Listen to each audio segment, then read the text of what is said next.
बहुत समय पहले दक्षिण भारत के एक छोटे से आश्रम में एक आर्षि रहते थे। आर्षि वसुकेतु। उनका एक ही बेटा था, आनव। आनव बुद्धिमान, तेजस्वी और बेहद विनम्र था।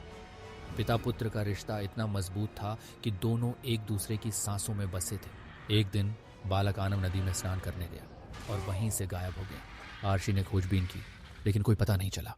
आखिर ध्यान में बैठकर उन्होंने एक भयानक दृश्य देखा। यमदूत आनव को अकाल मृत्यु के बाद यमलोक ले जा रहे थे। ऋषि वसुकेतु क्रोध से भर उठे। मेरा पुत्र निर्दोष है, वह मरा नहीं, उसे छीना गया है। वसुकेतु ने यमराज को खुली चुनौती दी। यमलोक की सीमाओं पर जाकर उन्होंने अपने तपोबल से द्वार रोक दिए। कहा, या तो मेरा पुत्र वापस दो या मैं यमलोक को शापित कर दूंगा। यमराज ने समझाया, आनव की मृत्यु तुम्हारे कर्मों के कारण हुई है। उसका जीवन तुम्हारी तपस्या की परीक्षा था। पर पिता का दिल ये तर्क नहीं मानता।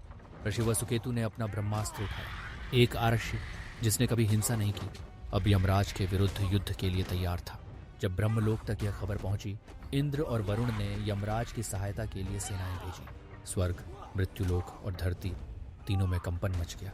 एक मानव आर्षि अपने पुत्र के लिए देवताओं से युद्ध कर रहा था।